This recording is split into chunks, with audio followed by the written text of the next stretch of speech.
Bonjour à toutes et tous, bienvenue sur ce webinaire. Il est 10 heures, tout pile. Donc, je vois que la salle des participants se remplit. On attend pas mal de monde ce matin, donc je vous propose quelques minutes, allez, on va dire jusqu'à 10h02, avant de lancer officiellement ce webinaire et de vous accueillir.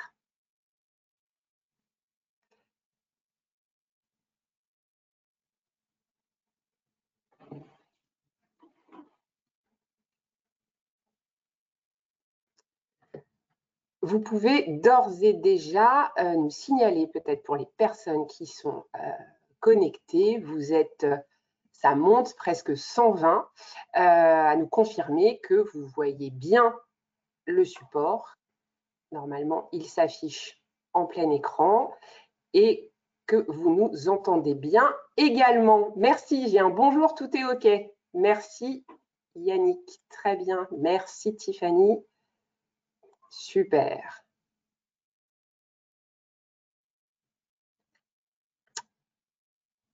Merci à vous. On attend encore une petite minute. La jauge monte.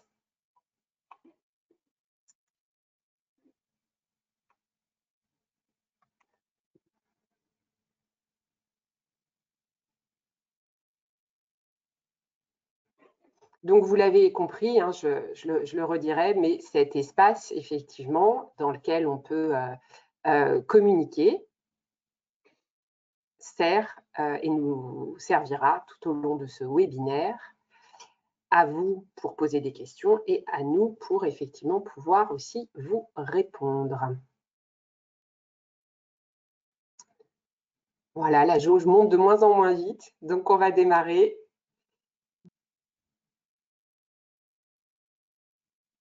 Allez, il est 10h02, je vous propose qu'on démarre ensemble ce webinaire.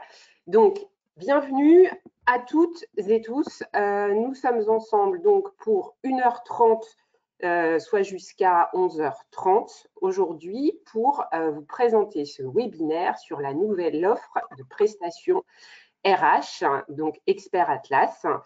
Vous la connaissez peut-être déjà. Si vous ne la connaissez pas, ce sera l'occasion de la découvrir puisque c'est une offre historique d'Atlas qui a fait peau neuve donc au 1er janvier 2025. Dans ce webinaire, alors c'est toujours des formats un petit peu particuliers parce que j'ai beaucoup de plaisir à vous retrouver ce matin, mais je ne vous vois pas et vous ne pourrez pas non plus prendre la parole. En revanche, vous nous voyez et vous pouvez vous prendre la parole par le biais donc de voilà la petite rubrique questions. Où vous pouvez évidemment tout au long de cette présentation poser des questions. Nous ferons évidemment des retours chat régulièrement entre les parties et plusieurs au cours de la deuxième partie avec nos collaboratrices qui gèrent le chat qui nous relayeront donc en live les questions, alors qui soient les questions les plus récurrentes, soit qui nous paraissent présenter un point d'intérêt commun pour le collectif. Et puis, donc, pas d'angoisse. De toute façon, comme beaucoup de webinaires, celui-ci est enregistré. Il y aura un replay qui vous sera envoyé. Vous avez la possibilité de télécharger le support. Vous avez dans le menu documents à distribuer, il y a un petit 1 qui s'affiche. Donc, ce 1, ça correspond au support que nous avons projeté ce matin. Donc, vous pouvez le télécharger uniquement pendant la présentation. Donc, n'hésitez pas à le faire rapidement et nous pourrons également vous adresser suite au webinaire du coup la FAQ qui va se constituer au fur et à mesure de vos interventions. Donc n'hésitez pas et si vous avez des questions, on peut aussi y répondre après de manière individuelle. Voilà, je crois que j'ai tout dit au niveau des consignes, donc on va démarrer. J'ai le plaisir d'animer aujourd'hui ce webinaire avec 4 autres collègues. Donc moi, je suis Marie Rognon, chef de projet conseil RH, donc je suis pilote national de l'offre Expert Atlas et je suis accompagnée donc, de Diane Toz, qui est conseillère emploi formation sur la région Grand Est, ainsi que Elsa Castera et Marilyn Fray également sur la région Bourgogne-Franche-Comté et Pascal Saligné donc sur la région Occitanie. Donc elles auront l'occasion de se représenter, de prendre plus amplement la parole pour aller dans le détail. Voilà, et je remercie ma collègue aussi, Gaëlle Hervé, qui nous assiste pour ce webinaire. Donc, la nouvelle offre de prestation conseil RH, vous en avez peut-être entendu parler on parle parfois de prestations d'appui conseil RH, de PAC RH, de PCRH, etc. Ce qu'il faut retenir, c'est qu'on est sur la famille des prestations RH qu'on appelle chez Atlas Expert Atlas. Alors, on rentre un petit peu plus dans le vif du sujet. Et là, je ne sais pas pourquoi. Voilà, si, j'avais pas appuyé sur le bon bouton. Donc, on va aller classiquement un petit peu voilà, du général au particulier. On va vous présenter l'offre effectivement dans son ensemble. Ensuite, le détail des prestations, donc avec des exemples. On va vous détailler la nature des accompagnements et vous donner également des exemples. Voilà, pour que ça soit plus concret pour vous. Vous présentez aussi le périmètre, les critères, donc qui sont de nouveaux critères, et puis enfin les délégations régionales d'Atlas, autrement dit vos interlocuteurs sur le terrain, les représentations, pour ceux qui ne connaissent pas, puissent avoir un peu une représentation visuelle de nos implantations. Dans cette première partie, donc sur l'offre Expert Atlas, on voulait revenir sur un petit peu l'historique de l'offre. Alors, le tissu économique, ce n'est pas une surprise, vous le savez, est constitué, alors le chiffre exact, donc c'est 88 ou 99% de TPE-PME. Donc, ce sont plutôt des petites structures, moins de 250 salariés, extrêmement dynamiques, mais qui, effectivement, parfois peuvent être freinées parce qu'elles manquent de structuration au niveau de leurs ressources humaines.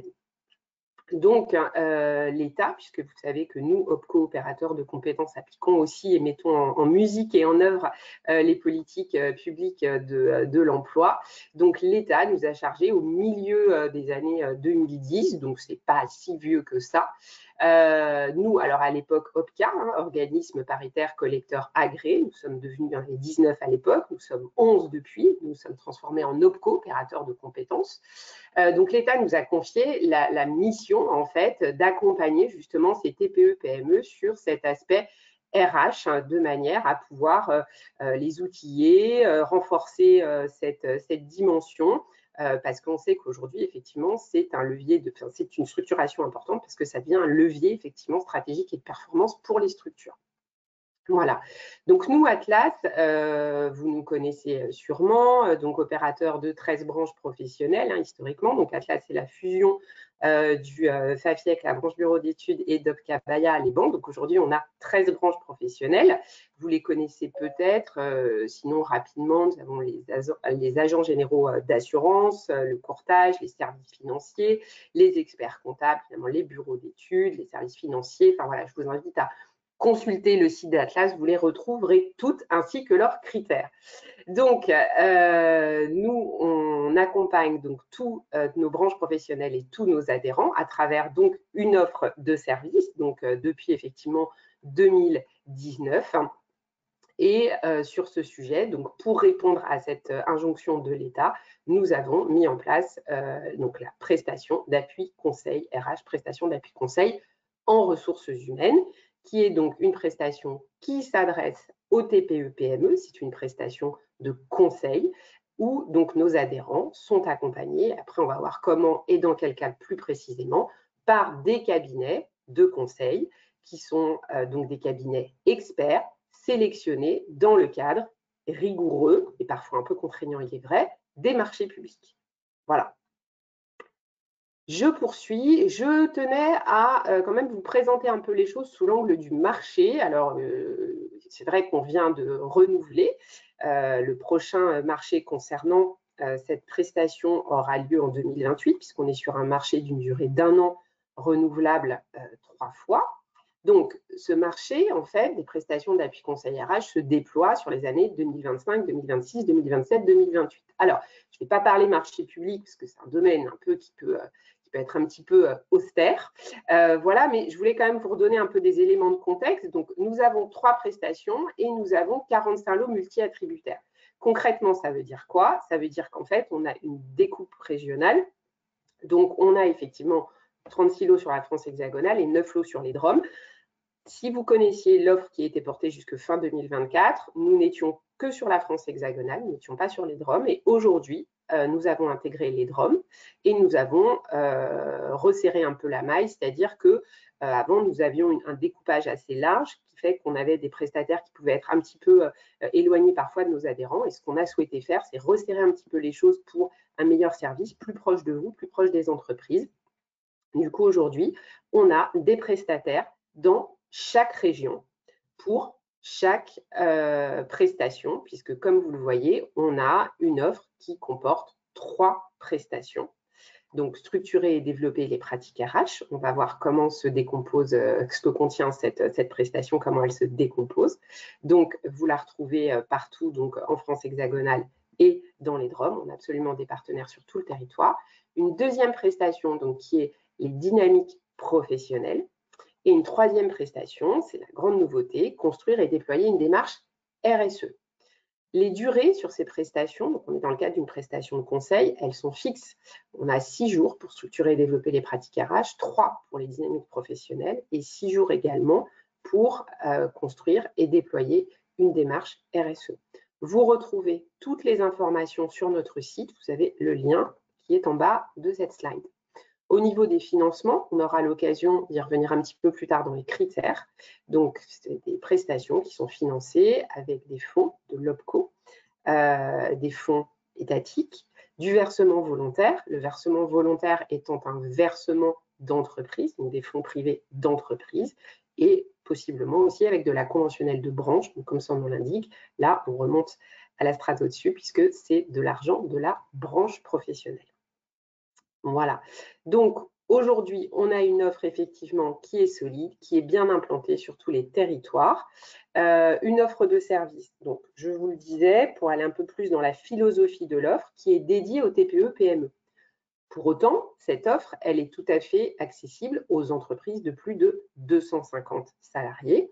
Après, on a des critères de financement, évidemment, qui ne sont pas les mêmes en fonction de la taille des entreprises. La philosophie donc de cette prestation de conseil, c'est vraiment de pouvoir délivrer un accompagnement sur mesure, quelque chose de calibré. J'ai souvent pour habitude de dire qu'on travaille effectivement dans la dentelle en étant au plus près des besoins effectivement des adhérents. L'idée, c'est d'arriver en faisant de faire un état de lieu, de poser un diagnostic et de co-construire. La vocation de cette offre, ce n'est pas du tout de déléguer un format type DRH à temps partagé ou d'apporter des solutions toutes prêtes. On n'est pas dans une logique tutélaire. Hein. La volonté, c'est vraiment de pouvoir accompagner les entreprises sur des sujets qui les préoccupent, qui sont stratégiques pour elles, avec à l'issue des livrables opérationnels, personnalisés, des choses qui puissent être réinjecter après et vraiment servir d'outillage extrêmement concret pour rendre l'entreprise autonome sur le sujet des ressources humaines, enfin, du moins sur ce qui a été effectivement travaillé. Donc, ça rejoint le deuxième item, des conseils opérationnels qui répondent à vos problématiques. On pourrait penser qu'effectivement, finalement, une TPE-PME, telle taille, dans tel secteur d'activité, les choses se ressemblent. Eh bien non, pas du tout. On a des adhérents qui n'ont pas forcément toujours les mêmes enjeux, la même disponibilité, les mêmes clients, etc. Donc, notre idée, c'est vraiment de faire des choses très, très personnalisées. On est sur un accompagnement, effectivement, dit hybride, avec un mix de présentiel et de distanciel. Alors après, évidemment, on privilégie le présentiel, mais on peut aller jusqu'à 50% de distanciel sur les prestations. Alors après, ça peut se faire en travail, une journée, demi-journée, le découpage se fait un petit peu comme on le souhaite. Sur les partenaires dont je vous ai parlé très rapidement, parce que je vous ai dit qu'on avait un réseau de partenaires, de prestataires qui étaient effectivement spécialisés, experts sur les questions de l'offre. Donc, on a aujourd'hui, sur ce nouveau marché, 40 cabinets référencés, donc qui vont être nos partenaires pendant les 4 prochaines années. J'en profite pour vous dire, effectivement, puisque c'est peut-être des questions que vous pouvez vous poser aujourd'hui, c'est qu'on ne peut pas avoir d'autres partenaires référencés pendant les prochaines années. La co-traitance n'est pas possible. En revanche, la sous-traitance reste possible tout au long, effectivement, des 4 années. Donc, 40 cabinets référencés avec 30 nouveaux entrants sélectionnés. Donc, on y voit deux choses, c'est-à-dire vraiment la possibilité de renouveler des pratiques. Donc ça, c'est extrêmement intéressant. Et en même temps, on a des cabinets historiques, solides. Donc, on a eu beaucoup de réponses sur ce marché, donc ce qui témoigne aussi de l'intérêt des soumissionnaires pour l'offre très qualitative d'Atlas. Sur la première offre, structurer et développer les pratiques RH, on a donc 22 cabinets qui sont sélectionnés, 15 sur la deuxième prestation et 20 cabinets sélectionnés sur construire et déployer une démarche RSE. On a été d'ailleurs particulièrement attentifs à nous entourer de cabinets très au point sur ce sujet de la RSE, puisqu'il y a pas mal de cabinets qui montent en compétences. Donc, on souhaitait vraiment avoir des gens tout à fait au fait de cette question pour vous accompagner au mieux. Alors, la deuxième partie, je vais laisser la parole à Diane, ma collègue de Grand Est, pour vous présenter donc le détail des 3 prestations. Et je reviendrai en fin de deuxième partie pour reprendre la parole à mon tour. Donc, je te laisse la parole, Diane. Et avant de te laisser la parole, est-ce que vous avez d'ores et déjà des questions sur cette première partie? Je n'en vois pas a priori dans le chat, mais vous pouvez en poser. Et est-ce que nos collègues qui gèrent le chat ont des retours à nous faire? Oui, Marie, quelques questions récurrentes par rapport au choix de collaborer avec un cabinet non référencé. Qu'en est-il? Alors, excellente question. Effectivement, on n'en a pas parlé au cours de cette première partie. C'est tout à fait possible d'être accompagné par un cabinet qui est non référencé. Cependant, plusieurs points. Les critères définis par le bureau d'Atlas aujourd'hui sont favorables et c'est assez logique, les critères de prise en charge aux cabinets qui sont référencés dans notre offre. Donc, vous avez un reste à charge qui risque d'être effectivement plus important si vous êtes accompagné par un cabinet qui n'est pas référencé. Deuxième point de vigilance, les cabinets, nous les avons sélectionnés, c'est-à-dire que nous avons produit des documents, on souhaitait effectivement les entendre et qu'ils nous répondent sur un certain nombre de points, on a pris le temps d'analyser, de noter leurs réponses, tout ça pour vous dire que quand même une certaine forme de garantie, j'ose le mot, si vous travaillez avec nos cabinets référencés, puisque nous, on s'assure effectivement qu'on ait des cabinets qui soient des professionnels de valeur pour vous accompagner. Donc, voilà, ce n'est pas impossible de travailler avec des cabinets référencés, modulo ces 2 points que je viens de vous citer. Est-ce qu'il y a d'autres questions, Elsa? Non, pas pour le moment. Très bien. Merci beaucoup à toi, Diane. Si tu en es d'accord, je te laisse la parole pour démarrer la deuxième partie. Oui, merci Marie. Bonjour à tous. Je reprends donc cette deuxième partie. Comme l'a indiqué Marie Rognon, nous avons une offre de conseil, une offre de prestation qui se déploie cette année et qui se décline sous 3 types de prestations. Nous allons voir ces 3 types de prestations dans le détail. Sur la slide suivante. Diane, tu vois, c'est les aléas du direct. La slide, voilà, c'est ça. Voilà, pardon. Voilà, super. Merci. Merci. Donc, on voit en premier lieu donc la première prestation, structurer et développer les pratiques RH qui se déroule sur 6 jours. La deuxième prestation, accompagner les transitions professionnelles qui se déroule sur 3 jours. Et la troisième prestation, construire et déployer une démarche RSE qui se déroule sur 6 jours. Donc, on va voir à présent le détail de chaque prestation avec pour chacune un exemple qui viendra l'illustrer. Donc, la première prestation, structurer et développer les pratiques RH.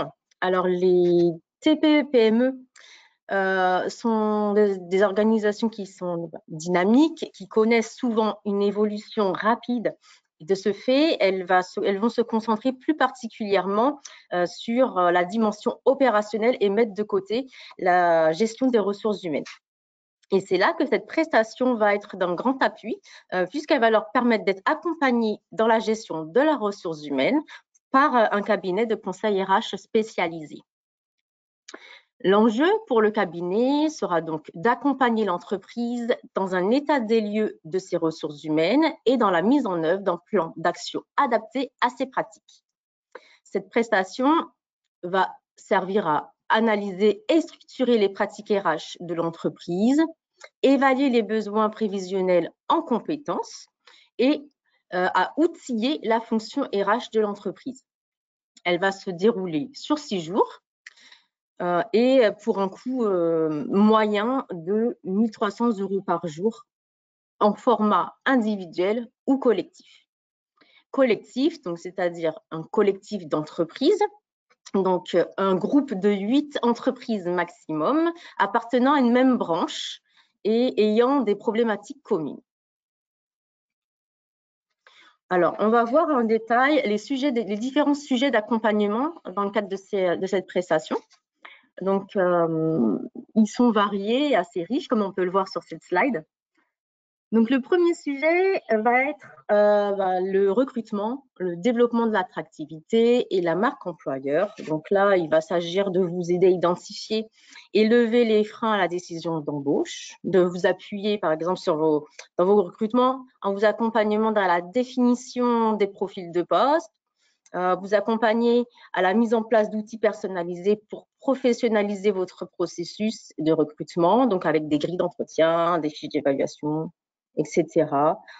Encore comme autre exemple, vous aider à mener une réflexion sur votre politique de recrutement, politique d'inclusion autour de l'égalité homme-femme, la valorisation des seniors et la diversité. Ce sont des exemples parmi d'autres. On a également le deuxième sujet, intégration, fidélisation, gestion des talents. Ici, on vous accompagne à la mise en œuvre d'un parcours d'intégration avec un livret d'accueil, des entretiens de suivi, une réflexion d'intégration permettant de fidéliser vos collaborateurs, par exemple. Ensuite, la gestion des emplois et des parcours professionnels, un autre sujet très demandé par les entreprises, et entretien individuel. Donc ici, on va vous accompagner, par exemple, à l'élaboration d'une stratégie de développement de ressources humaines en lien avec votre stratégie de développement économique. On va vous aider à construire des parcours professionnels pour les salariés, mettre en place un plan de gestion des âges, par exemple.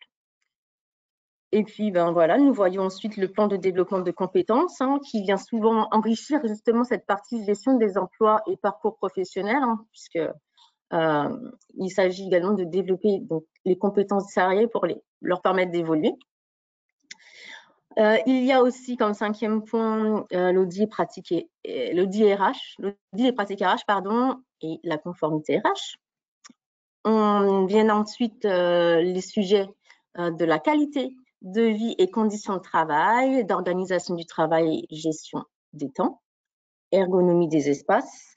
Donc là, on peut citer par exemple tout ce qui tourne autour de la qualité de vie au travail et tout ce qui tourne autour également de les risques psychosociaux.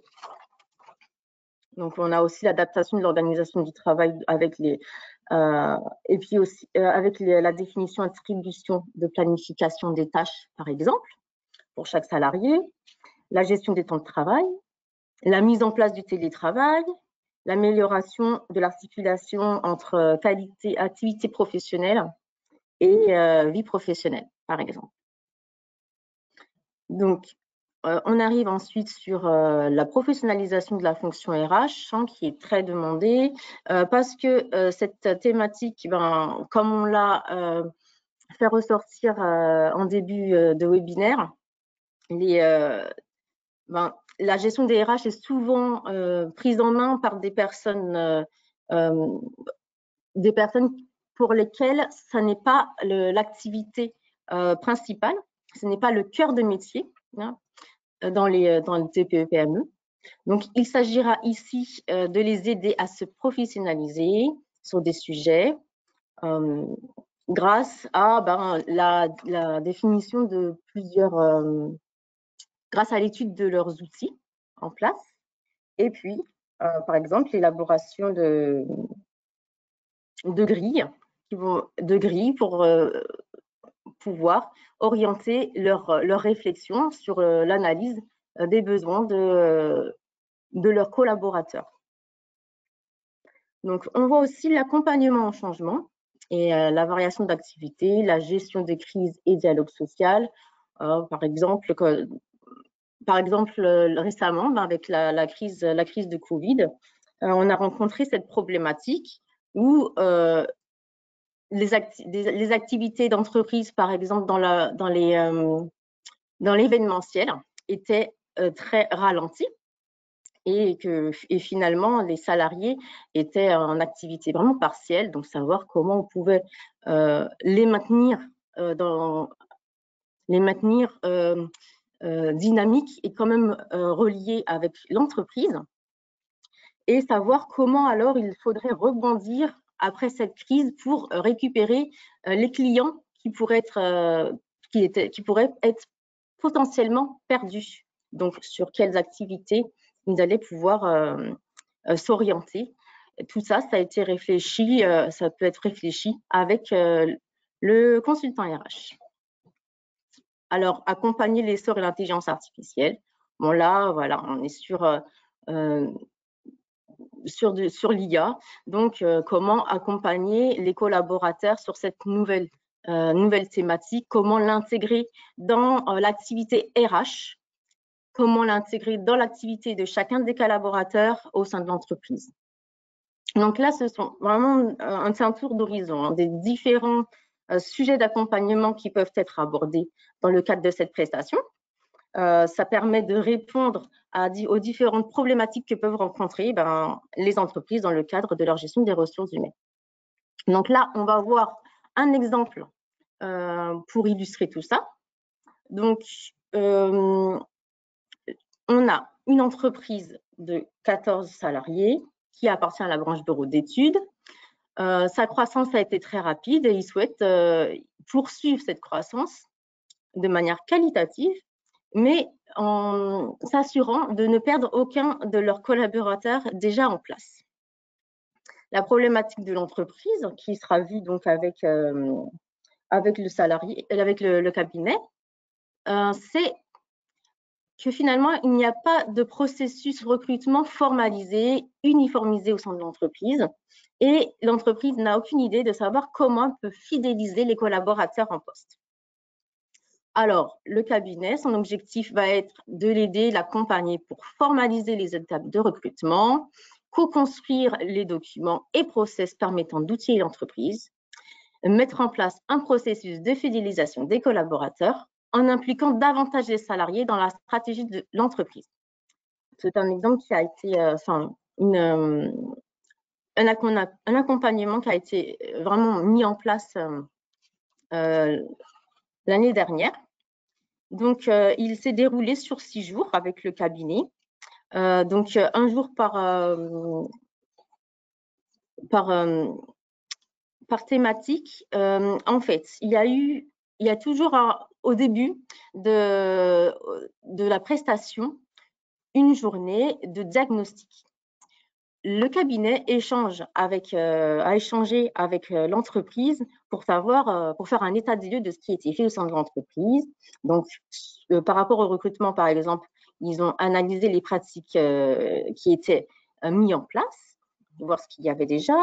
Ensuite, eh bien, par rapport au plan de développement des compétences, ils ont identifié les enjeux de ce plan de développement des compétences, savoir qu'est-ce qui pourrait être utile, parce que ce plan de développement des compétences pouvait donc être un outil permettant à fidéliser les collaborateurs en les intégrant en les impliquant un peu plus dans la stratégie de l'entreprise. En fait, il est nécessaire pour que l'entreprise puisse mobiliser ses collaborateurs, de vérifier quelles sont les compétences qu'ils ont et est-ce qu'ils sont en accord avec la stratégie qu'ils veulent viser. Si ce n'est pas le cas, on va alors développer leurs compétences en ajoutant des formations. Donc, c'est là que le plan de développement des compétences est mobilisé. Donc, une journée a été ensuite dédiée à la réflexion autour du recrutement à partir de l'analyse qui a été faite sur ce qui était réalisé, effectué dans l'entreprise. Donc, une réflexion autour de ce qui était, de la stratégie de l'entreprise et donc aussi de ses valeurs, de l'image de son entreprise, de ce qu'elle voulait faire passer comme message. Donc, une trame et des outils d'entretien téléphonique ont été proposés par le cabinet. Et puis, des propositions de trame. Ces propositions de trame ont été revues avec l'entreprise parce qu'il s'agit d'une co-construction. Ce n'est pas le cabinet qui va tout créer, on co-construit pour que les outils soient réellement personnalisés et adaptés aux besoins de l'entreprise. Une journée a été ensuite dédiée à la dimension plan de développement des compétences. Donc ici, pareil, on a cherché à savoir maintenant, en fonction de votre stratégie, quelles sont les compétences actuelles de vos collaborateurs et quelles sont les compétences qui seront alors à développer. Donc, une grille c'est une trame plutôt qui a été mise en place avec les différentes propositions.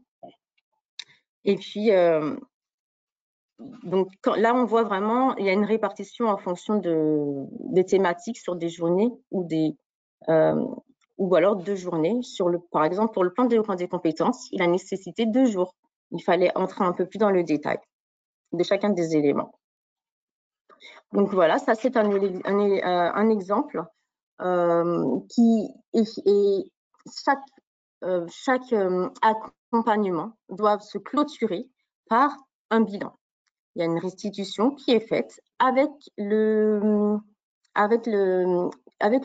conseiller emploi formation de l'entreprise qui est là pour constater que l'accompagnement a bien été réalisé et de quelle manière celui-ci a été réalisé. Est-ce qu'il a bien répondu aux besoins initiaux de l'entreprise?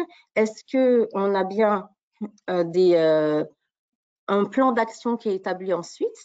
Parce que le cabinet ne va pas abandonner l'entreprise comme ça, voilà les outils, voilà notre réflexion, non. Il va réaliser un planning rétroactif qui font partie des livrables qu'on demande pour, sur une durée de 6 mois au maximum, motiver l'entreprise à passer à l'action puisque c'était l'objet de cet accompagnement, l'aider dans sa gestion RH, l'aider ici en termes de recrutement et de fidélisation. Donc, voilà pour cet exemple. Je laisse la parole à Pascal pour illustrer le second exemple et pour aborder du coup la prestation numéro 2.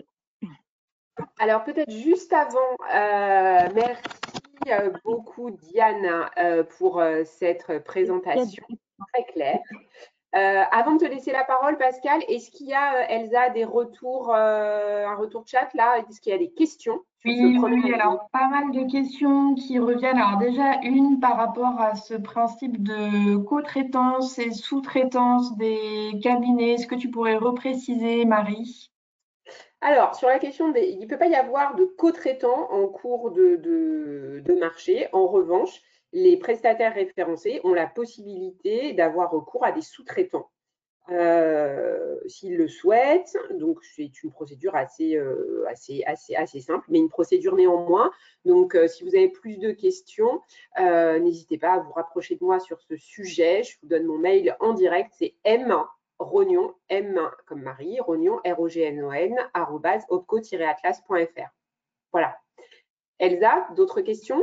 Beaucoup de questions par rapport à la prise en charge de l'OPCO sur cette prestation 1 et le reste à charge pour les entreprises.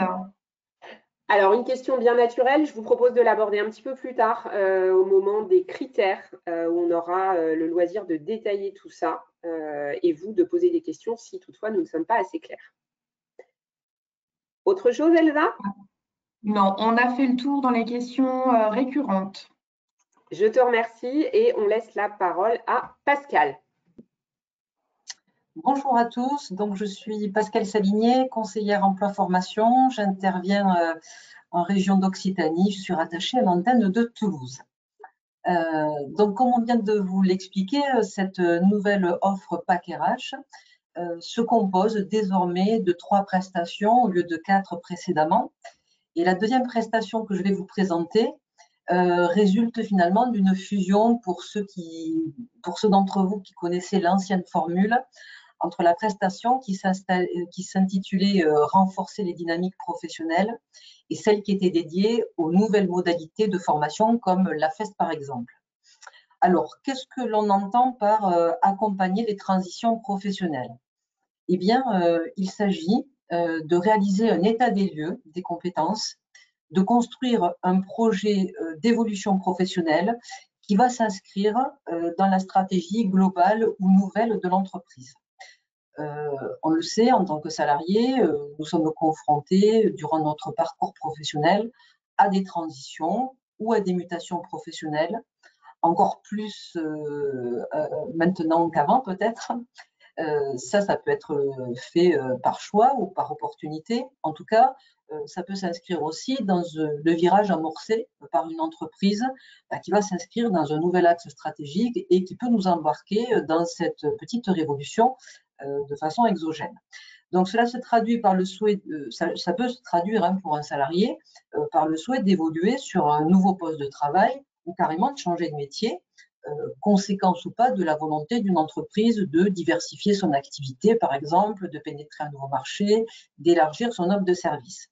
En tout cas, quand on parle d'accompagnement de salariés, je crois qu'il y a eu une question dans ce sens tout à l'heure, ça peut concerner un salarié, mais ça peut concerner bien sûr plusieurs collaborateurs qui travaillent ensemble au sein d'un même service. Dans tous les cas, comme l'a dit Diane tout à l'heure, il s'agit d'un accompagnement donc, qui sera réalisé sur mesure et qui sera réalisé en fonction des enjeux et des nouveaux objectifs fixés par l'entreprise. Le but étant pour le prestataire d'accompagner l'entreprise et à travers l'entreprise un individu ou une équipe dans une transition ou une mutation. Quel que soit l'enjeu ou l'objectif à atteindre, cela va passer par plusieurs axes de travail, plusieurs actions à mener, comme l'élaboration d'un plan d'action afin de permettre de s'adapter aux nouveaux enjeux. Là, on est souvent sur l'accompagnement au changement. Ça parle parce qu'on parle avec toute la complexité que cela comporte. Cela va passer par notre action comme accompagner les démarches de transmission de compétences ou assurer carrément l'ingénierie de la formation si nécessaire. Je pense là à la FEST, où il s'agira dans ce cas d'élaborer une ingénierie pédagogique adaptée et personnalisée. Je pense à la FEST, mais je pense aussi à la VAE, à Transco, voilà, ce type de dispositif. La durée de cette prestation, donc cette deuxième prestation, contrairement aux 2 autres, elle est de 3 jours. Avec un coût jour, puisque la question du prix s'est posée, qui peut osciller entre 1 100 € et 1 300 € la journée, selon le cabinet référencé que vous aurez choisi. Donc ça, vous aurez effectivement ces informations qui vous permettront de faire votre choix. Alors, je fais une petite parenthèse sur les dispositifs que je viens de citer pour peut-être voilà, les représenter en quelques mots. J'ai parlé d'AFEST, mais ça, je vais y revenir un peu plus tard.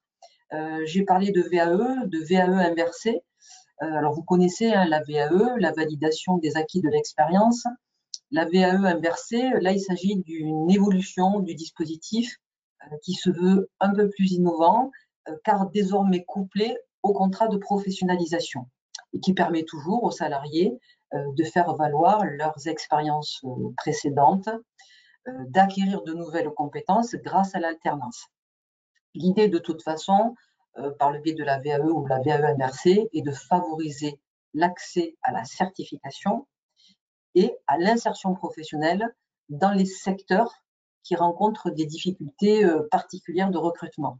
Donc là, sur la VAE inversée, on est dans une phase d'expérimentation qui prendrait fin en février 2026, sur la phase d'expérimentation.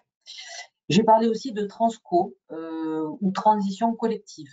Donc ça, c'est un dispositif qui est destiné aux entreprises et aux salariés dont les secteurs connaissent des mutations économiques. Donc on revient toujours à ce mot de mutation. Transco, là, son objectif, c'est de favoriser la reconversion professionnelle des salariés dont l'emploi serait fragilisé et de les accompagner vers un métier porteur dans des bassins d'emploi, pour le coup, qui sont bien identifiés et bien spécifiques.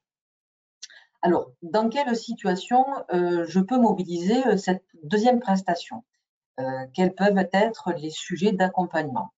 Ça peut être un bilan de positionnement, individuel ou collectif.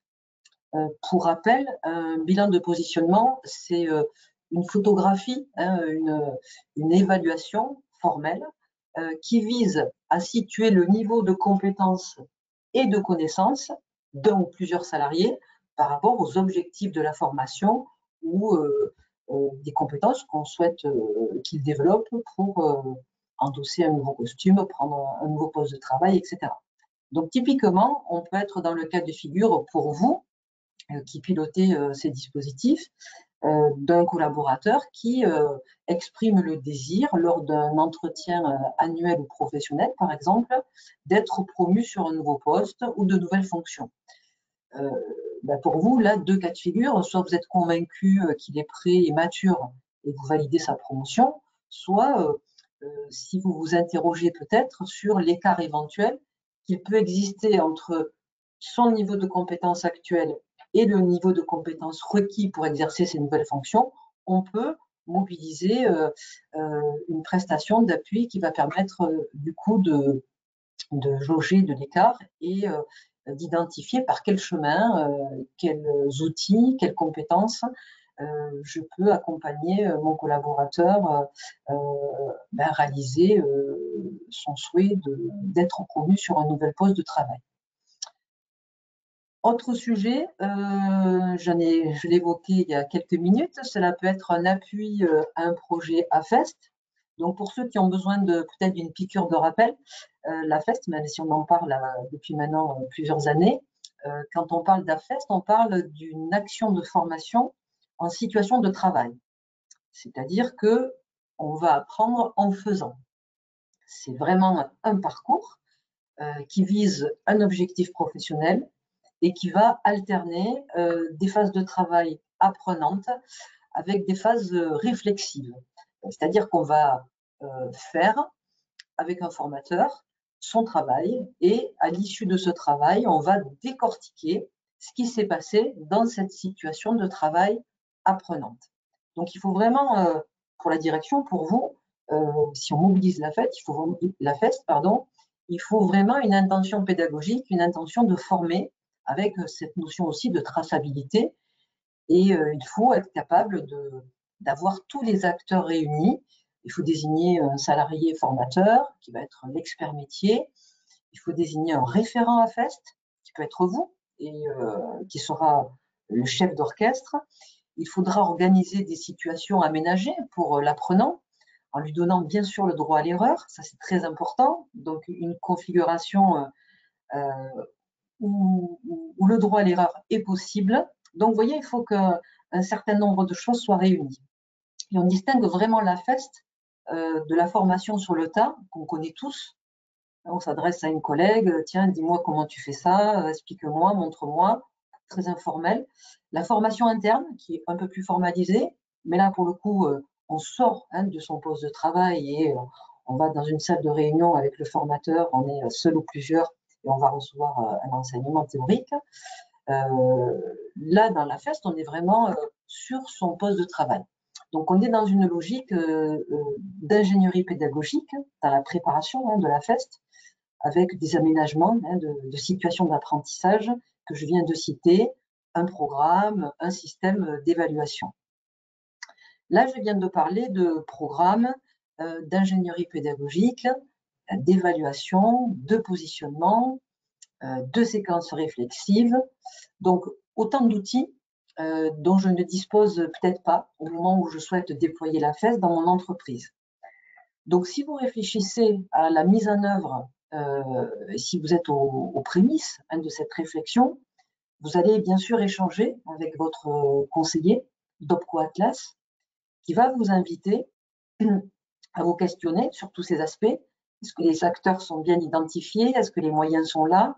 Est-ce qu'on est capable de construire un parcours de formation, une ingénierie pédagogique, construire des séquences réflexives? Bref, quel est votre degré de maturité? Et s'il y a un écart, au travers de l'échange que vous allez avoir, dans l'accompagnement qu'on peut vous proposer, s'il y a un écart entre les outils dont vous disposez et ce qu'exige la FEST, eh bien, vous pourrez faire appel à ce moment-là à un cabinet RH qui va déployer, rien que pour vous, tous les outils et les process nécessaires pour que vous puissiez vous lancer dans cette modalité pédagogique. On vient de parler de la FEST. Autre sujet d'accompagnement possible, cela peut être l'appui à la construction de projets de carrière senior. On sait qu'il y a un enjeu fort sur l'emploi des seniors et on sait à quel point, peut-être parce qu'on vieillit tous, combien voilà, on est quand même soucieux en tant que salarié de notre employabilité. Et c'est vrai que l'emploi des seniors est un vrai sujet. Ça peut être l'appui aussi à un projet de transition professionnelle d'un collaborateur en situation de handicap. On parle aussi dans cette prestation d'innovation managériale. Alors, qu'est-ce qu'on entend par là? Eh bien, ça fait référence au télétravail, au travail en open space. Ça fait appel à la sous-traitance. Autant de pratiques professionnelles qui mettent à l'épreuve la pratique du management.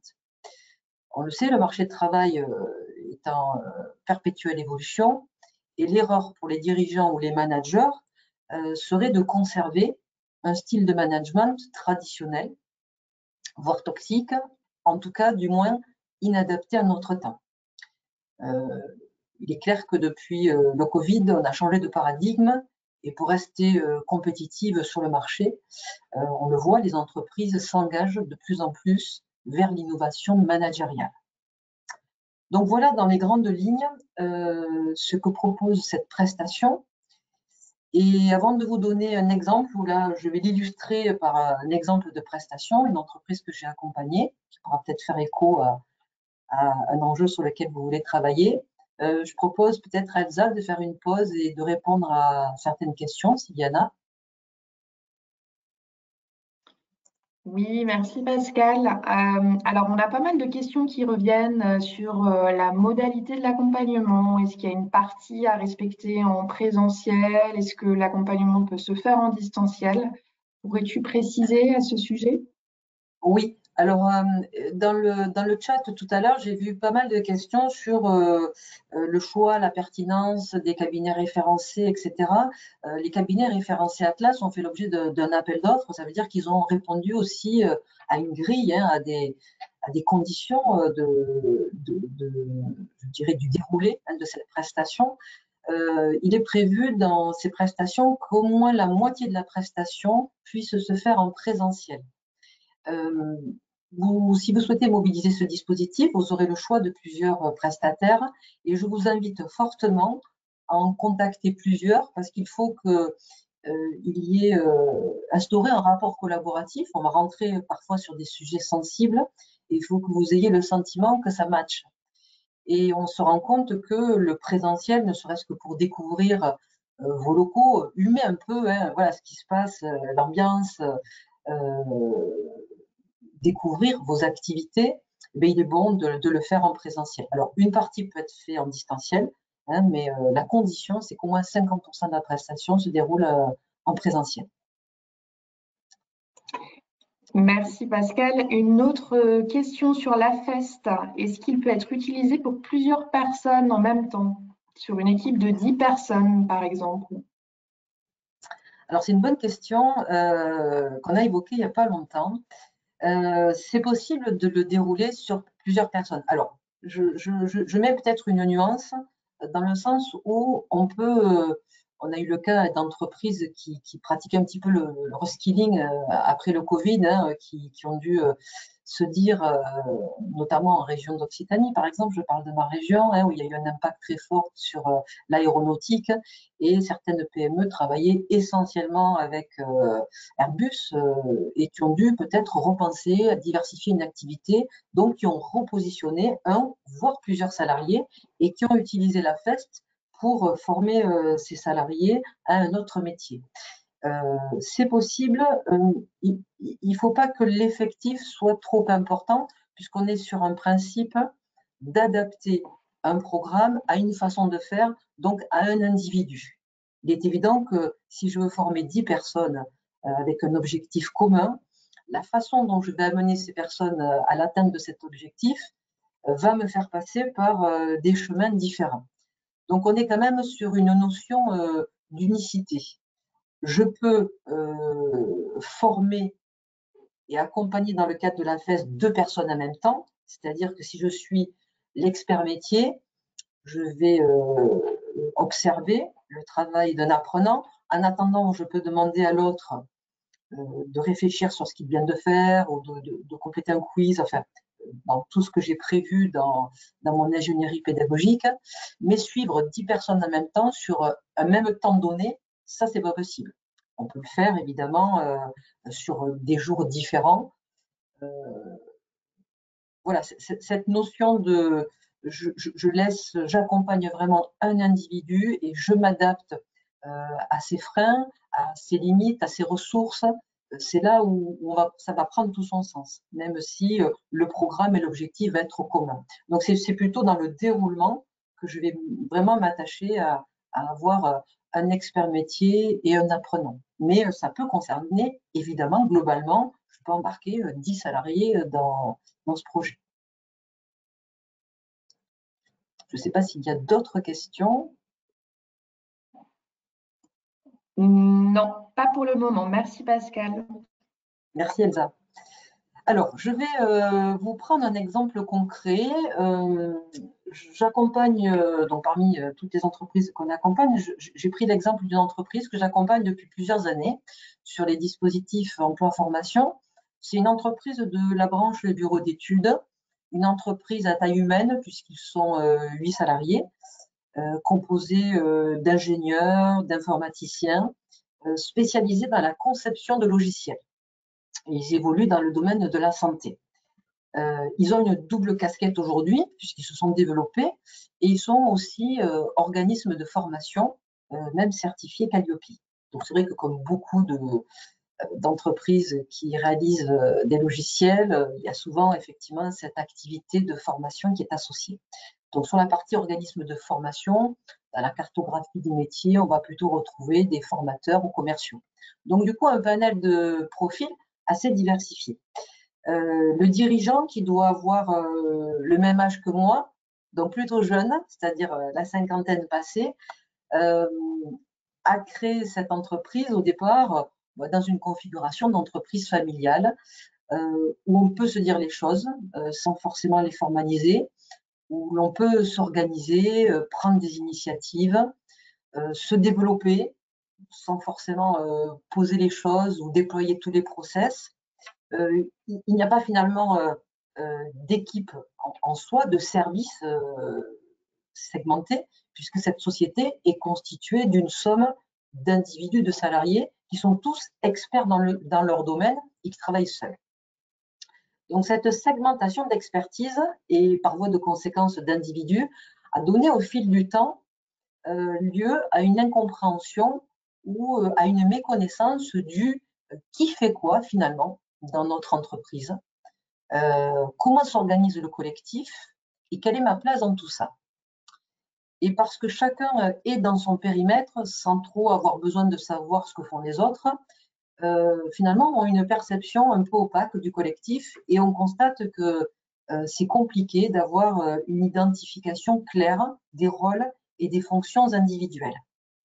Au fur et à mesure des années et du développement de son activité, ce dirigeant a senti la nécessité de redynamiser les équipes dans le sens où ses collaborateurs, qui sont tous très compétents et investis et très autonomes, oui, mais tellement autonomes que chacun travaille un peu dans son coin, sans mutualisation ou en tout cas sans perspective commune, sans réelle synergie d'équipe.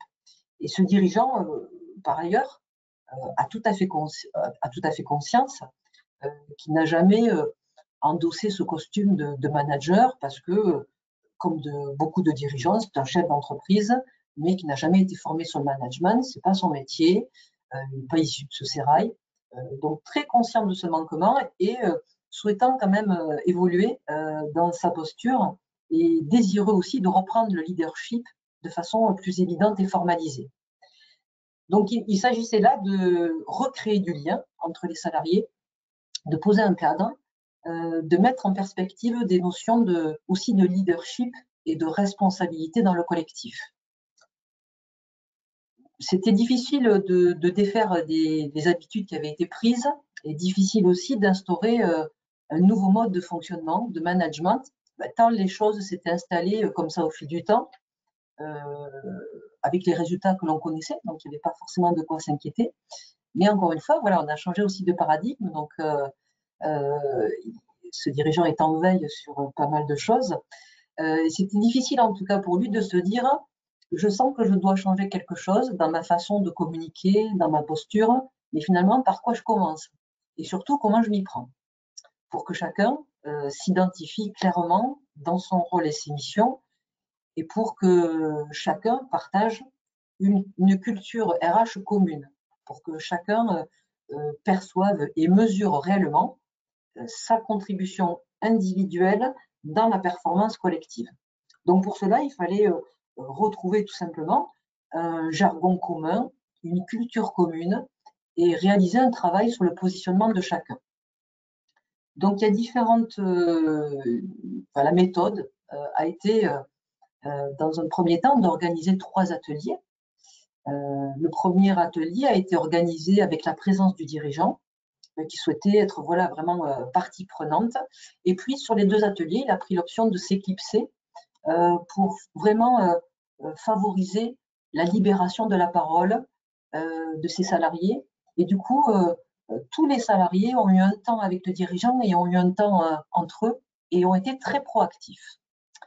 Je ne dis pas qu'il faut faire ça, hein, là je cite un exemple où ça a fonctionné, en tout cas lui dans sa perception.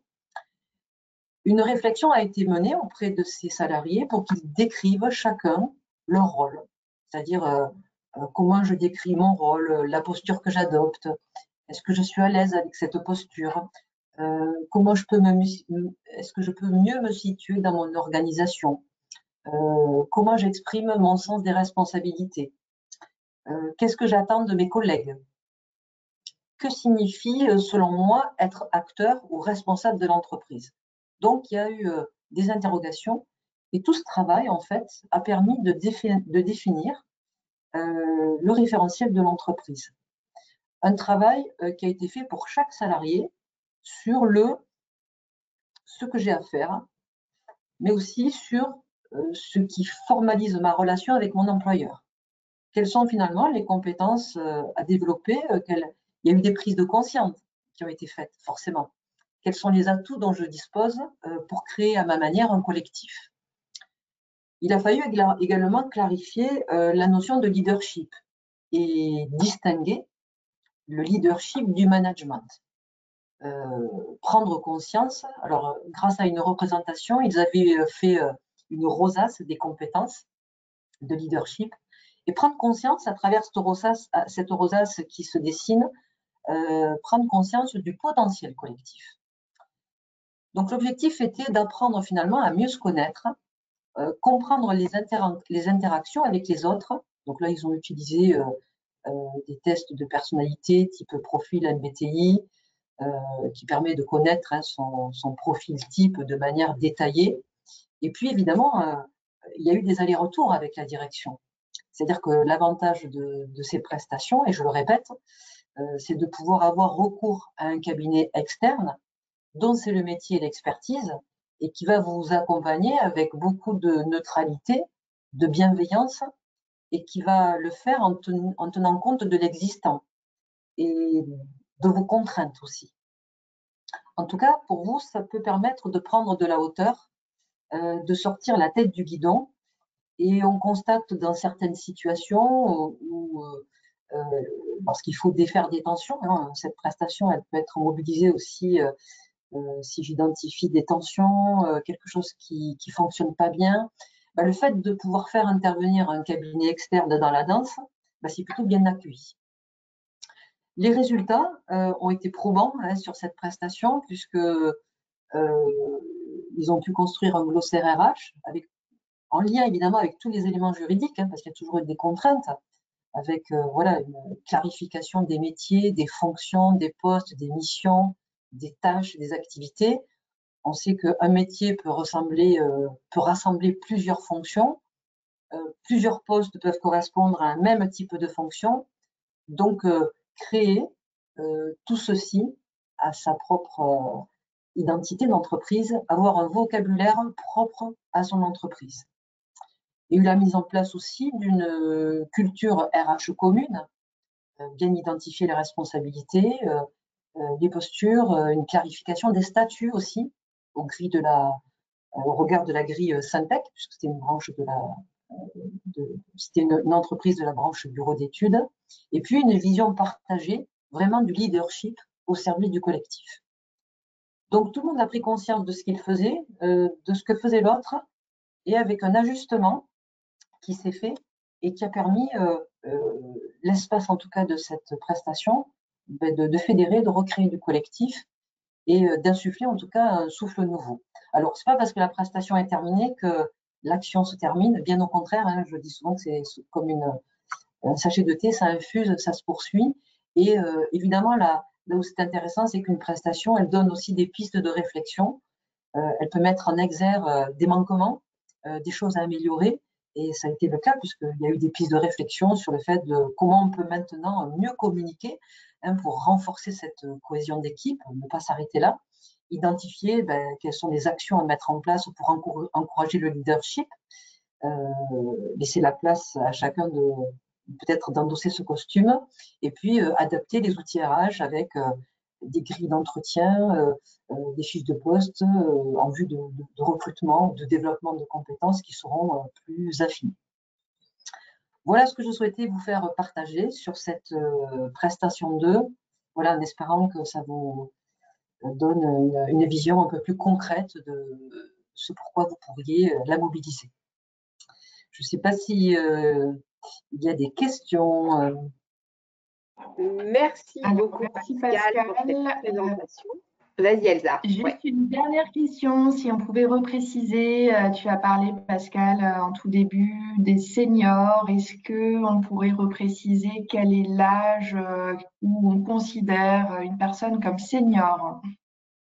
Alors, il n'y a pas de frein. Est-ce que cet âge dépend du secteur d'activité?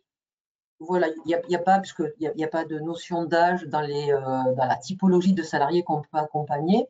Après, chaque demande est à traiter de façon vraiment particulière. Donc, je vous encourage bien sûr à vous rapprocher de votre conseiller qui va vérifier l'éligibilité, en tout cas, de votre demande par rapport à ce que va vous proposer cette prestation. Je te relaisse la parole, Marie. Merci. Avec plaisir. Si c'est bon pour toi, Elsa, ou d'autres questions? C'est tout bon. C'est tout bon. Alors, on continue, on avance. Un grand merci à vous deux, Diane et Pascal, pour ces présentations magistrales. C'est le mot, extrêmement fourni, détaillé, beaucoup d'étayage qui, j'espère, du coup, permettent à nos auditeurs de se faire une vision précise de ce qu'on a à proposer dans cette offre d'appui conseil RH. Alors, gardienne un petit peu des horloges, je vais aller plus vite sur la prestation 3 et aussi pour une raison assez simple, c'est-à-dire que chez Atlas, la RSE, la transition écologique sont évidemment des enjeux importants qu'on travaille également, mais effectivement, c'est une première. Hein. Je vous disais que cette prestation 3, la construire et déployer une démarche RSE, elle est tout à fait nouvelle pour nous. Donc, on a peut-être un petit peu moins de matière à vous proposer, du moins dans le réaliser, comme Diane et Pascal ont pu vous présenter des exemples. Donc, alors, originellement, on était parti sur la transition écologique qui, pour nous, est un point vraiment un enjeu pour nos branches et un point qui nous tient à cœur, puisque ça fait effectivement partie des grands défis et des enjeux majeurs. Et puis, on a finalement élargi et construit vraiment une offre qui englobe la RSE. Et alors, suivant les définitions et les écoles, 4 ou 7 piliers, j'en cite 4 pour ma part, le pilier économique, le pilier de la gouvernance et les piliers sociaux et sociétaux. Donc, l'idée, c'est que des cabinets experts donc, puissent vous accompagner sur ces enjeux de RSE par déjà un état des lieux de ce qui se passe dans votre entreprise. Est-ce que vous êtes plutôt débutant, un petit peu béotien en la matière? Est-ce qu'il y a déjà des choses qui ont été faites et vous souhaitez leur donner une valeur, les valoriser, les formaliser et les valoriser, vous permettre d'identifier effectivement les personnes ressources, les actions à mettre en œuvre. Donc, on est sur une prestation globale sur un format collectif qui est le même que pour la PR1, à savoir du format collectif d'entreprise avec 8 entreprises maximum. Alors, ce qu'on peut préciser aussi, c'est que dans les formats effectivement collectifs, et ça c'est valable pour toutes les prestations, effectivement, il y a du collectif, bien sûr, comme son nom l'indique, mais il y a aussi des temps individuels qui permettent de resserrer un petit peu les préconisations. Néanmoins, ce qu'on veut cultiver à travers ces formats collectifs, c'est effectivement les bénéfices d'être tous ensemble pour que voilà, chacun puisse en retirer quelque chose de positif et d'utile. Donc, on est effectivement sur 6 jours aussi. Les sujets donc d'accompagnement, donc on peut être sur quelque chose d'assez macro finalement, hein, accompagner tout simplement une politique de responsabilité sociétale, voilà, c'est-à-dire mettre en place, décliner effectivement une feuille de route, des engagements, des enjeux. Alors toujours, on l'a dit, mais peut-être pas assez avec une dimension RH, hein, ce qu'on souhaite toujours, puisque prestation d'appui conseil RH, c'est qu'il y ait un lien donc avec les ressources humaines. On a forcément en fin de prestation des livrables qui sont produits et qui sont des livrables avec une dimension RH. Puisque je vous le rappelle, en tant qu'opérateur de compétences, nous, notre métier, c'est effectivement d'intervenir sur tout ce qui touche à l'emploi et aux compétences. On peut également intervenir dans le cadre de l'accompagnement à l'obtention d'un label ou d'une certification, B Corp, PLUSI, des normes que vous connaissez, des noms que vous avez certainement déjà entendus. Voilà. Et puis, on peut enfin, du coup, établir un plan d'action RH pour accompagner les salariés dans la transformation, effectivement, de l'entreprise, puisque vos collaborateurs sont effectivement les porteurs et les vecteurs des changements, c'est eux qui les incarnent. Donc, je vous propose un sujet, effectivement, d'accompagnement qui est un sujet que j'ai imaginé. Voilà, donc on a une entreprise qui appartient à un groupe qui est assez précurseur sur les questions de RSE et puis une entreprise, on peut imaginer qu'elle a pris un peu de retard dans la gestion de ce sujet et donc afin de gagner en maturité, elle souhaite se faire accompagner par un cabinet expert pour formaliser un petit peu tout ça. Comme je vous le disais, effectivement, ce sont vos collaborateurs qui incarnent cette politique, qui est une politique de la responsabilité, effectivement, et on peut évidemment penser à un collaborateur référent pour, pourquoi pas, représenter son entreprise au sein du groupe. Donc là, on voit bien qu'il y a un lien avec les RH, puisque vous savez que j'ai pas le pourcentage en tête, mais de plus en plus de collaborateurs sont effectivement sensibles dans le cadre d'un recrutement et encore plus pour être fidélisés sur le fait d'appartenir à une entreprise dite vertueuse. Donc, on voit bien qu'effectivement, il y a un lien avec le recrutement, je ne l'ai pas mis, l'intégration, la fidélisation des salariés, assez naturellement un impact sur la qualité de vie et les conditions de travail auxquelles les salariés sont effectivement extrêmement sensibles, et puis un impact évidemment sur les compétences, puisque par là même, en se saisissant d'un nouvel enjeu, et ben, du coup, on se professionnalise aussi. Voilà ce qu'on peut dire rapidement sur effectivement cette prestation, construire et déployer une démarche RSE. Sachez que là, en début d'année, c'est un sujet qui est plutôt tout à fait plébiscité par les adhérents, et on a déjà pas mal d'adhérents qui ont souhaité effectivement être accompagnés sur ce sujet. Donc, ça nous confirme qu'on a déployé tout à fait cette offre de service en phase avec les attentes, puisque vous savez que l'OPCO aussi s'outille régulièrement et vous éclaire à travers des études. Donc, ça ne sort pas du chapeau et ça se confirme sur le terrain. Voilà, avant de laisser la parole à Diane qui nous présentera le périmètre, Elsa, est-ce qu'il y a des questions que tu souhaites nous partager en grand groupe ? Oui, Marie, 2 questions intéressantes. La première, est-ce que cette action peut être utile pour aller plus loin sur la démarche RSE, s'il existe déjà quelque chose? Oui, tout à fait. L'idée, c'est vraiment de pouvoir, comme je le disais, effectivement, de faire un état des lieux. Donc, on prend vraiment là où vous en êtes finalement et ce que vous voulez et ce qui est important pour vous de faire. Donc, ça peut être tout à fait une intervention dans le cadre d'une consolidation, d'une professionnalisation pour aller effectivement plus loin, aller chercher peut-être des aspects plus stratégiques. Tout à fait. Deuxième question, Elsa ? Et la deuxième question, est-ce que cette démarche RSE peut être une démarche qui se concentre uniquement sur le S, à savoir la partie sociale?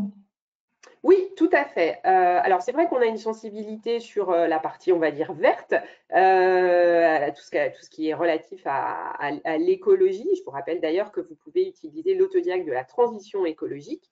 On a effectivement la possibilité d'être plus sur des aspects sociaux ou sociétaux en fonction, effectivement, de son besoin, de sa maturité, de ce qu'on souhaite développer. Donc, il n'y a absolument pas d'injonction à aller sur un enjeu plus que sur un autre. Voilà. J'en profite pour vous dire, avant de te laisser la parole, Diane, on ne l'a pas précisé tout à l'heure, mais un outil dont je viens de vous parler, donc l'autodiag de la transition écologique, sachez qu'on a un outil très intéressant qui est développé depuis l'année dernière qui s'appelle le Diagnostic Atlas.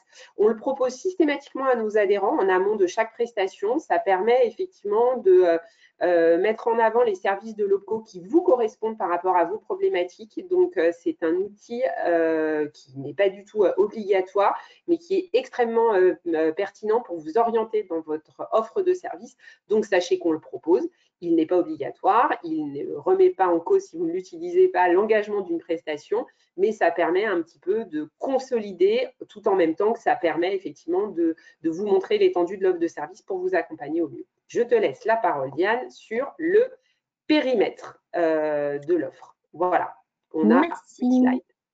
Je t'en prie. Merci, Marie. Donc, le périmètre de l'offre, comment ça se passe en fait, ces accompagnements, le déroulement? Donc, tout d'abord, vous échangez avec votre conseiller Atlas sur la thématique de l'accompagnement qui vous intéresse. Quel est votre besoin, votre problématique?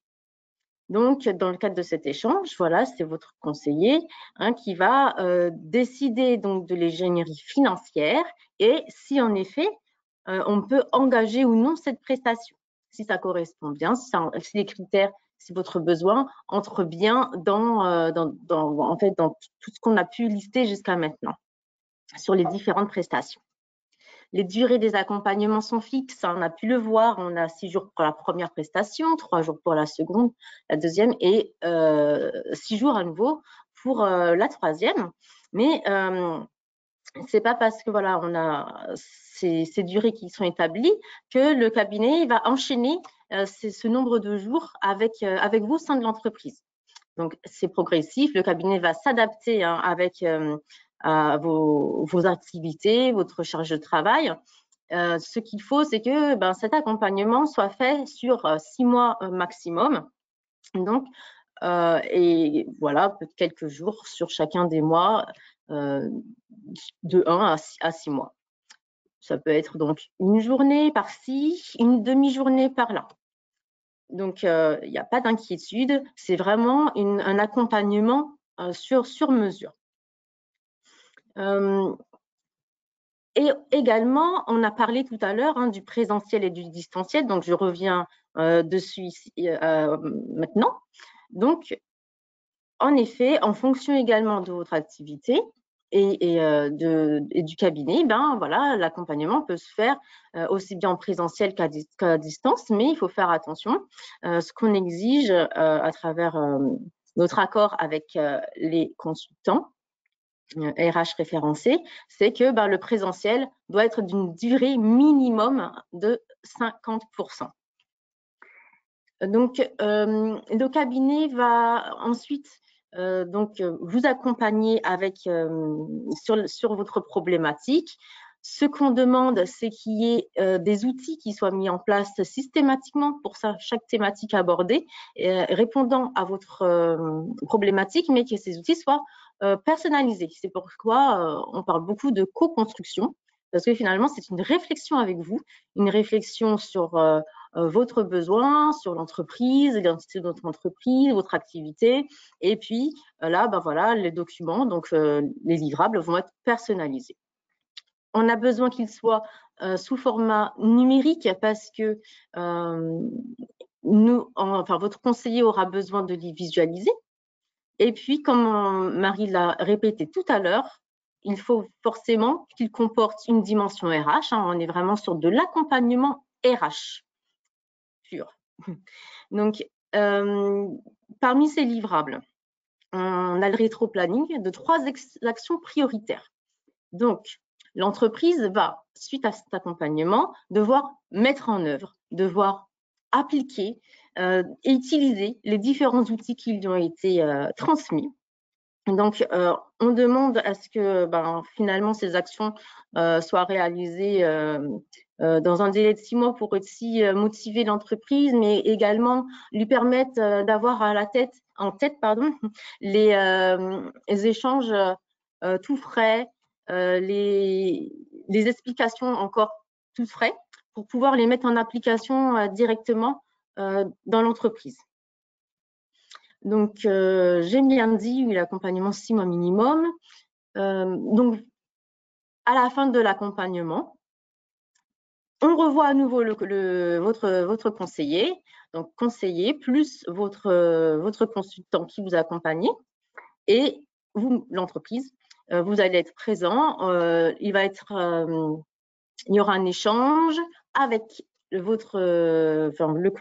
conseiller qui voudra prendre connaissance des différents livrables et vérifier qu'en effet, vous êtes prêt à démarrer votre plan d'action. Voilà. Voilà pour. Alors, est-ce qu'il y aurait des questions sur le cadre de réalisation de ces prestations avant de laisser la parole à Marie? Non, pas de questions, Diane. Très bien. Et bien, je laisse la parole à Marie pour la suite. Merci beaucoup, Diane. Merci, Elsa. Je poursuis donc sur les critères, les fameux critères que vous attendiez, et c'est bien légitime. Ils sont sur le site d'Atlas. Je vous rappelle le lien au début de cette présentation. La page Expert Atlas. Donc, les critères sont affichés sur le site depuis début janvier. Vous voyez donc un tableau effectivement à double entrée. Je vous parlais tout à l'heure de l'effectif des entreprises. Alors, pas pour rappel, parce que je ne vous l'ai pas dit, on parlait de versement volontaire, donc c'est l'acronyme VV que vous retrouvez ici. Donc, les entreprises de moins de 50 salariés, on est sur des TPE-PME, donc on a 75% de la prise en charge et 25% de versement volontaire, donc de reste à charge versé donc par l'entreprise, je le rappelle. Effectivement, on a un peu plus de VV sur la tranche suivante et puis 100% de versement volontaire, puisque là, finalement, on est hors cible. Alors, les entreprises BE, ça veut dire bureau d'études pour nos auditeurs qui ne sauraient pas, parce que ça ne va pas de soi. Donc, les bureaux d'études ont décidé de soutenir massivement la prestation 2, donc sur l'accompagnement des transitions professionnelles, et la RSE, puisque c'est un enjeu très fort pour cette branche, donc avec 100% de prise en charge, donc sans reste à charge pour les adhérents. Donc ça, c'est valable pour les entreprises bureaux d'études uniquement. Voilà ce que je peux vous dire sur les critères. C'est ce qui est affiché sur le site. Je vous invite à vous rapprocher de vos délégations régionales respectives pour avoir effectivement plus de détails. Et comme on l'a dit, c'est important, il y a un entretien de cadrage qui a lieu en début de prestation entre le cabinet, l'adhérent bénéficiaire et l'OPCO. Et donc, on parle d'un certain nombre de choses. En l'occurrence, on reparle effectivement du périmètre, des critères, pour que les choses soient bien cadrées dès le départ. Et le conseiller emploi-formation est votre référent et garant de l'ingénierie financière. Voilà, donc on ne rentre pas volontairement dans le détail. On a expliqué en début de webinaire qu'il peut y avoir des cofinancements. Ces cofinancements sont évidemment liés à des enveloppes financières et on peut être tout à fait amené en cours d'année à produire une réactualisation des critères en fonction des différentes enveloppes financières. Vous savez que dans le cadre des cofinancements, on peut avoir aussi des régions qui pratiquent des financements, enfin des cofinancements qui peuvent être à des degrés différents, voilà, en fonction des territoires. Est-ce qu'il y a des questions sur ces critères, Elsa? Non, pas de questions, Marie, du moins pas de questions auxquelles on n'a pas répondu. D'accord, ok. Alors, est-ce que du coup, on peut poursuivre? Je pense que oui, c'est clair pour tout le monde, c'est très bien.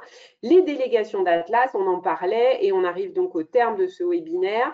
Un petit peu à l'image du marché qu'on a souhaité effectivement resserrer, puisqu'on a donc dans chaque région des cabinets référencés. Vous voyez, on a un maillage assez dense du coup chez Atlas. On a désormais donc 11 antennes, 11 délégations régionales, la dernière ayant pris son envol étant celle de Besançon au 1er janvier donc, de cette année, c'est assez récent. Donc vous avez effectivement en bleu marine les délégations et puis après nos bureaux. Hein, donc, vous retrouvez effectivement, par exemple, je prends l'antenne de Marseille, vous avez un bureau à Sofia, Antipolis. Alors, les territoires sont grands, nos conseillers sont mobiles. Donc, voilà, on a des représentations au plus près dans tous les territoires. Ça donne 29 représentations régionales. Donc, ce sont effectivement, vous les voyez ici, Brest, Caen, Nancy. Et puis 360 collaborateurs. Donc, ça, c'est le nombre de collaborateurs total donc, de l'OPCO Atlas, avec 80% d'entre eux, donc plus qu'une très grande majorité, vos conseillers emploi formation, entre autres, pour ce qui concerne les prestats RH, donc dédiés au conseil aux entreprises. Vous avez effectivement un numéro du service conseil multicanal, le 01 43 46 01 10, que vous pouvez effectivement contacter et qui vous orienteront vers vos délégations régionales en fonction de votre demande.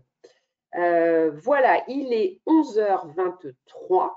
Je vous propose de peut-être faire à nouveau un retour chat, voir si effectivement il y a des questions. J'en profite pour vous dire qu'il y a un questionnaire qui va vous être envoyé à la fin de ce webinaire. Donc, si vous pouvez, prenez quelques minutes pour y répondre. Je le redis pour celles et ceux qui auraient eu un peu de retard sur ce webinaire, un replay sera évidemment disponible. On vous adressera également une FAQ et vous avez encore quelques minutes, si ça n'est pas fait, pour télécharger dans Documents à attribuer le support de présentation puisqu'il est téléchargeable uniquement pendant notre webinaire. Est-ce qu'il y a des questions, Elsa, ou est-ce que mes co-animatrices, mes super co-animatrices souhaitent reprendre la parole pour des points de précision sur ce qui a pu être dit? Alors, il y a une question récurrente, Marie, sur le VV, versement volontaire. Est-ce que tu pourrais repréciser exactement de quoi il s'agit? Alors, du coup, je vais remonter sur la page des critères puisque ça a du sens si on parle effectivement de la question du versement volontaire. Le versement volontaire, c'est le reste à charge qu'a une entreprise dans le cadre d'un financement d'une prestation. C'est de l'argent privé puisque c'est de l'argent de l'entreprise et non pas de la branche professionnelle. Voilà ce qu'est le versement volontaire. Alors, ce sont des critères qui ont été décidés, je t'en prie, par le bureau effectivement d'Atlas, nouvelle offre, nouveaux critères. Assez régulièrement, on constate que le fait qu'il y ait un reste à charge favorise aussi l'implication des entreprises dans les prestations. Au même titre que Diane l'expliquait tout à l'heure, le fait d'avoir une réalisation de prestations resserrée, effectivement, idéalement sur 4 mois et maximum sur 6, favorise effectivement l'appropriation et l'engagement des actions. C'est aussi dans cette optique-là qu'on a demandé à nos partenaires de produire pour chaque entreprise bénéficiaire un rétro-planning de 3 actions prioritaires pour que ça soit vraiment un outil qui guide l'action, c'est-à-dire que l'adhérent ne se retrouve pas seul face à des synthèses, des livrables qui peuvent être parfois assez conséquents, mais face à effectivement ce rétro-planning qui sert effectivement de document repère pour piloter un petit peu l'action en disant voilà, sur tant de mois, c'est ça mon action, ça se décline dans tant d'items, deuxième action, troisième action. Comme ça, on sait ce qu'on doit mettre en place. Effectivement, prioritairement, c'est vraiment un outil dédié au pilotage et fait pour vous le faciliter. J'en profite également pour dire, parce qu'on ne l'a pas signalé, ça me paraît important, Atlas donc, a référencé des cabinets, on l'a dit plusieurs fois au cours de ce webinaire, et on a souhaité effectivement être dans une démarche qualité encore plus soutenue que ce qu'elle était auparavant. Donc, on a conçu un petit outil qui est un outil, petite matrice d'évaluation des livrables. Et effectivement, lors du rendez-vous de restitution, Diane en a parlé tout à l'heure, ou effectivement quelques jours après si ça le nécessite. Donc nos conseillers emploi-formation à qui le prestataire donc remet également les livrables est vigilant effectivement à ce que ces livrables soient bien personnalisés, soient des outils concrets et opérationnels. Donc on a aujourd'hui vraiment une procédure qualité. Et quand les livrables donc, donnent satisfaction à chacun des parties, à ce moment-là, on peut effectivement déclencher le paiement. Donc, on est extrêmement vigilant au cadrage de cette prestation et au fait qu'elle puisse vous donner satisfaction. Elsa, d'autres questions pour terminer? Est-ce que c'est clair déjà sur le versement volontaire? Alors, le versement volontaire, c'est clair. Une dernière question intéressante sur les livrables. Où retrouver le récapitulatif des livrables qui seront mis à disposition dans la prestation?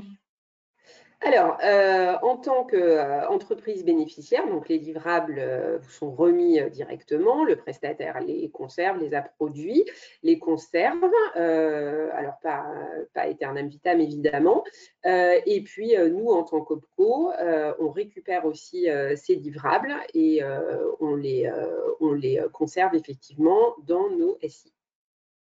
Est-ce que ça répond à la question? Oui, merci Marie. Avec plaisir. Est-ce qu'il y a d'autres questions? Non, pas d'autres questions. Très bien. Est-ce que Pascal, Diane, vous souhaitez intervenir ou repréciser des points, ou est-ce que j'aurais oublié de dire des choses? Très certainement. Donc n'hésitez pas si vous voulez compléter. On va remercier tout le monde d'avoir été si nombreux à assister à ce webinaire jusqu'au bout. Et vous souhaiter une belle journée. Pareillement, merci à tous. Très bien. Eh bien, écoutez, merci mesdames. Merci mesdames et messieurs de nous avoir accordé votre temps pour ce webinaire. Nous sommes évidemment à votre disposition. Il est 11h29 maintenant. Voilà, je vous propose qu'on clôture ce webinaire. Je vous souhaite, je m'associe à mes collègues, une excellente journée et au plaisir de vous retrouver très prochainement. À bientôt. À bientôt. Au revoir. À bientôt. Au revoir. Au revoir.